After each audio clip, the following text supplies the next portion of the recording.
Takže, vítajte pri našom dnešnom rozbore. Dnes sa spoločne ponoríme do niečoho naozaj fascinujúceho.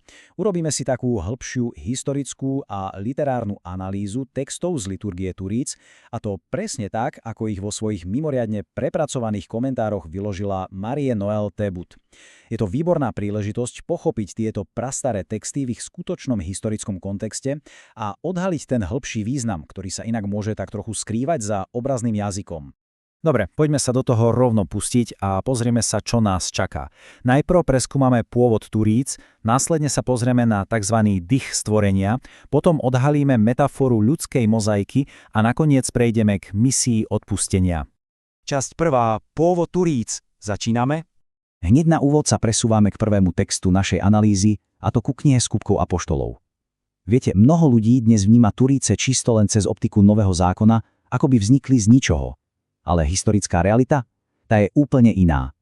Išlo totiž o dávno zabehnutý a nesmierne dôležitý židovský sviatok, ktorý historicky oslavoval darovanie zákona na hore Sinaj.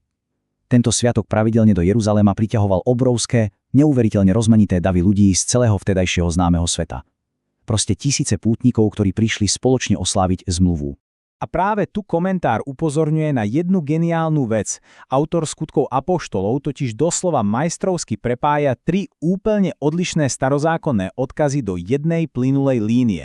Ten zvuk prudkého vetra a ohnivé jazyky. Žiadne náhodné dramatické efekty. Sú to priame literárne narážky práve na horu Sinaj. Tie obrovské rozmanité davy zasa priamo naplňajú starodávne proroctvo proroka Joela o vyliati ducha. Celý tento epický historický oblúk napokon nachádza svoje absolútne vyvrcholenie priamo v Jeruzaleme. A toto briliantne ilustruje jeden z najfascinujúcejších kontrastov v celej tejto analýze. Predstavme si ten známy príbeh o babylonskej veži. Zatiaľ, čo tam viedla snaha o absolútnu uniformitu k obrovskému zmeteniu a rozptýleniu ľudí po celej zemi, Túrice prinášajú presný, priam až ironický opak. Ľudia z rôznych národov si tu zachovávajú svoje vlastné odlišné jazyky, ale napriek tomu dokonale počujú a chápu jedno spoločné posolstvo. Je to nádherný prechod od strnulej uniformity k skutočnej jednote v obrovskej rozmanitosti. Presúvame sa k časti druhej. Dych stvorenia. Z toho historického ruchu preplnených ulíc Jeruzalema sa teraz posunieme k niečomu s oveľa kozmickejším presahom. Prechádzame do Žalmu 104, čo je v podstate čistá poézia oslavujúca obrovskú škálu stvorenia. A tu autorka komentára odhaluje úžasné historické prekvapenie.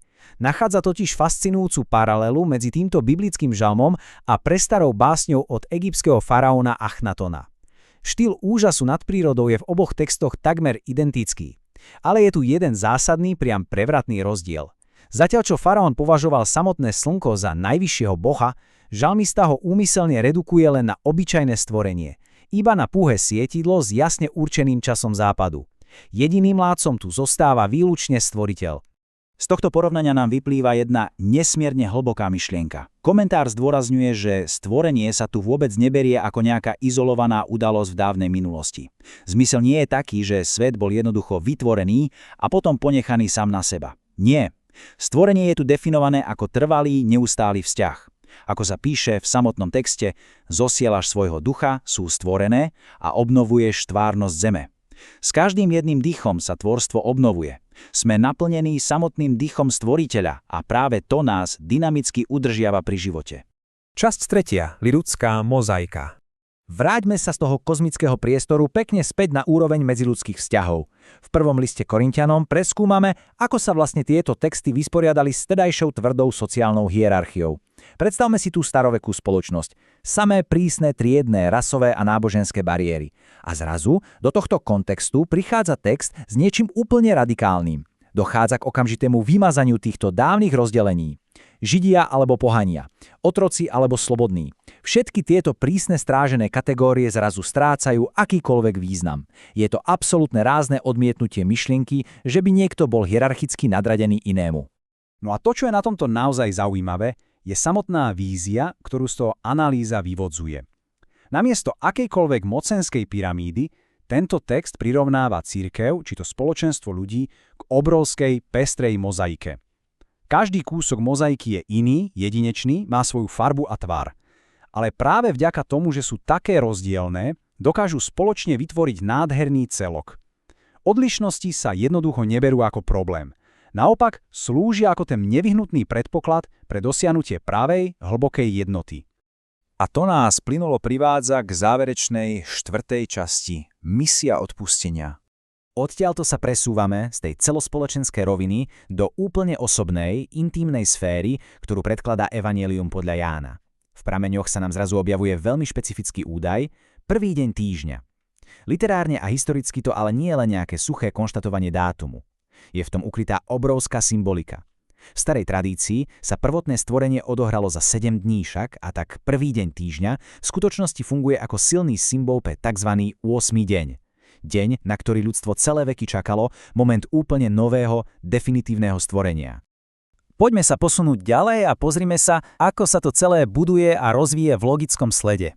Analýza odhaluje jasnú, trojkrokovú štruktúru tohto nového stvorenia. Začína to vyslaním, hneď na to nasleduje vdýchnutie ducha a všimnite si, to je priama paralela k momentu z knihy Genesis, kedy bol vdýchnutý život prvému človeku. A napokon, hneď potom, prichádza jasný mandát – odpúšťať. Táto postupnosť nám bez debaty ukazuje, že ten duchovný dar nie je vôbec len tak pre nič za nič. Bol daný výlučne na to, aby sa zrealizovala veľmi konkrétna misia. A o akú presne misiu ide? Komentár sa podrobne venuje tej známej starovekej symbolike baránka. Zatiaľ čo historicky to odkazuje na oslobodenie z Egypta, tu ten text ide omnoho hlbšie. Ukazuje, že podstatou tejto roli je tzv. Vytrhávanie hriechu zo sveta. A čo to znamená v praxi? Znamená to aktívne odmietnutie akejkoľvek nenávisti a vedomú voľbu nenásilia.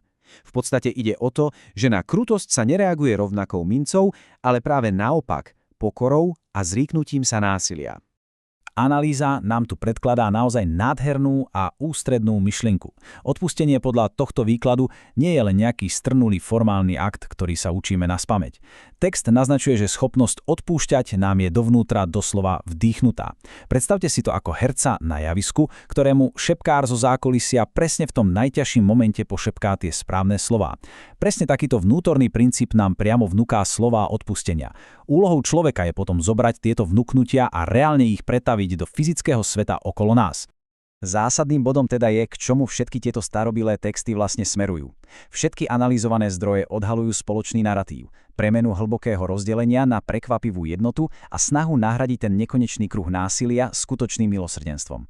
Otázka, s ktorou nás tento text konfrontuje a ktorá rezonuje rovnako silno dnes ako v minulosti, znie, je práve ten akt radikálneho, skutočného odpustenia naozaj tým najsilnejším ba až ultimátnym nástrojom, ktorým dokážeme pretrhnúť naše neustále sa opakujúce cykly nenávisti a konfliktov?